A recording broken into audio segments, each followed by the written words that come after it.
नमस्कार बच्चों, क्लास 10। जैसा कि मैं आपको हिंदी में सूरदास के पद मैं आपको समझा रही थी, उसके 2 पद जो रह गए थे वो आज मैं आपको समझाऊंगी। तो बच्चों, दिनांक की आपकी 13/5/2021, कक्षा 10। विषय है आपका हिंदी।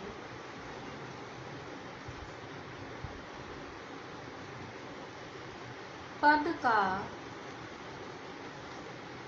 पाठ 1 है आपका।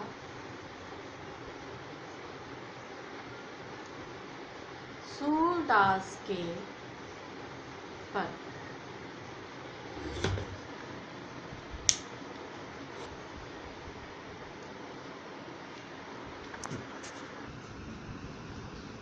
ये आपके सूरदास के पद का आपका 10वां पद। इसमें है आपका निर्गुण कौन देश को बासी, मधुकर कई समुझाई सोदे, भूजती साँच नहासी। कोहे जनक कौन है जननी, कौन नारी को दासी।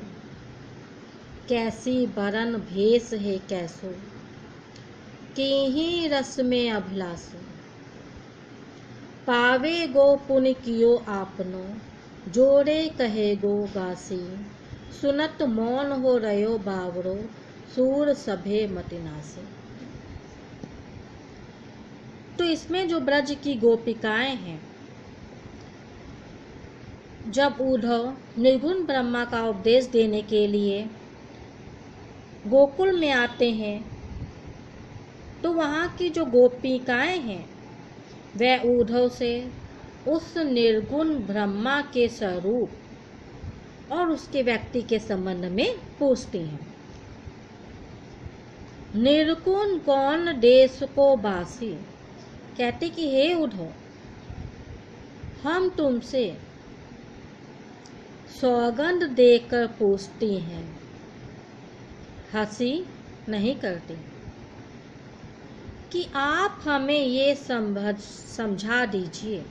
मधुकर के समझायो कि आप हमें ये समझा दीजिए कि आप जिस निर्गुण ब्रह्मा के साथ बात कर रहे हैं, यानी कि भूजती साँच नहासी, यानी कि इसमें कोई हंसी की बात नहीं कर रही हैं। आप हमें ये समझा दीजिए कि आप जिस ब्रह्मा की चर्चा कर रहे हैं, कौन देश के वासी, वह किस देश के रहने वाले हैं। को है जनक, कौन है जननी। जनक मैंने पिता, जननी मैंने माता। उनके पिता कौन है और उनकी माता कौन है। को नारी को दासी, नारी मैंने पत्नी। उनकी पत्नी कौन है और कौन उनकी दासी है। कैसो भरन भेष है कैसो, कहते हैं वो किस प्रकार, यानी कि कैसा वरण, यानी कि उनका वेश कैसा है। वरण मैंने वो कैसी वाणी बोलते हैं, उनका वेश कैसा है, और वह किस प्रकार के आनंद की, रस मैंने आनंद की अभिलाषा करते हैं। पावे गो पुण्य कियो आपनो, जोरे कहे गो घासी। यदि आप ये बताने में हमसे किसी भी प्रकार का छल कपट करेंगे तो उसका निश्चय ही परिणाम आपको मिलेगा। सुनत मौन है रयो बावरो, सूर सभे मतिनासी। मौन मैंने चुप, बावरो मैंने बावले से। कहते हैं कि गोपियों के इन प्रश्नों को सुनकर उद्धव जी बावले से होकर क्या हो गए, चुप हो गए। यानी कि जैसे कि उनका सारा विवेक ही नष्ट हो गया हो। इसे बच्चों आपकी अलंकार अनुप्रास है। यहाँ पर गोपियों का कृष्ण के साकार रूप की आसक्ति और निर्गुण रूप यानी उस निर्गुण ब्रह्मा की विरक्ति का वर्णन है।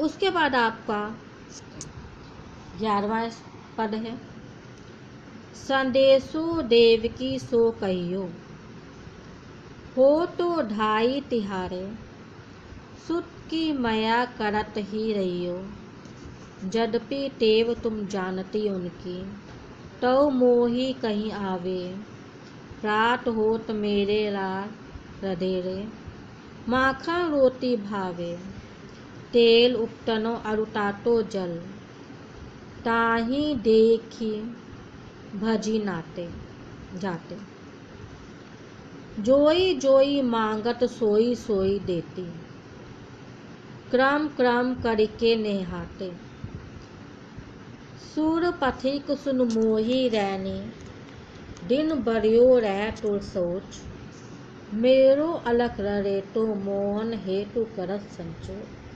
संकोच। इन पंक्तियों में जो माँ यशोदा है उनके व्यथित हृदय का चित्रण किया गया, यानी उनका वर्णन किया गया है।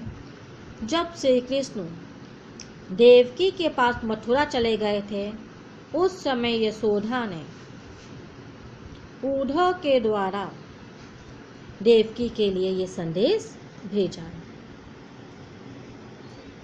संदेशो देवकी सो कहिए,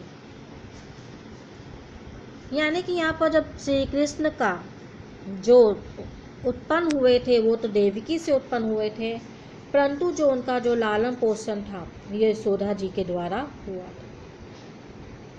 जब श्री कृष्ण मथुरा चले जाते तब यशोदा जी अत्यधिक व्यथित हो जाते, चिंतित हो जाती हैं, और ये स्वाभाविक रूप से ये संदेश होने पर कि पता नहीं देवकी जी कृष्ण का पूरा ध्यान रखती हैं या नहीं, इसलिए वे उद्धव जी के द्वारा उस देवकी तक ये संदेश भेजती हुई कहती हैं कि हे उद्धव, संदेशो देवकी सो कहिए, कि उस देवकी को मेरा ये संदेश कह देना कि हो तो ढाई तिहारे सुत के, मया करत ही रहो, कि वह उद्धव द्वारा देवकी को यह संदेश भेजते हुए कहते कि हे उद्धव, देवकी को मेरा ये संदेश कह देना कि मैं तो उनके पुत्र का ढाई मैंने पालन पोषण करने वाली ढाई मात्र हूँ, इस नाते वह मेरे ऊपर क्या बनाए रखे, दया बनाए रखे। और ये भी कहना था कि वैसे तो वह कृष्ण की, यद्यपि तेव तुम जानती उनकी, यद्यपि तुम उनकी आदतों को जानती होगी, फिर भी तहो मोही कह आवे, फिर भी मैं उनके विषय में कुछ कहना चाहती हूँ। प्रात हो तो मेरे लाल रड़े रहते, कहती हैं कि प्रातःकाल उठते ही कृष्ण को माखन और रोटी अत्यंत रुचिकर लगती है।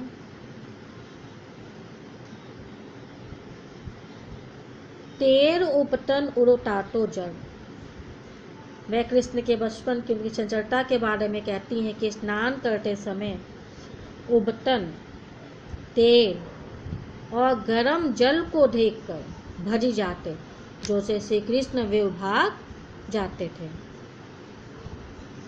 और उस समय जोई जोई मांगत, उस समय वे जो जो भी मांगते थे मैं उन्हें देती थी, क्रम क्रम के नहाते हैं, तब कहीं वह धीरे धीरे स्नान करते थे।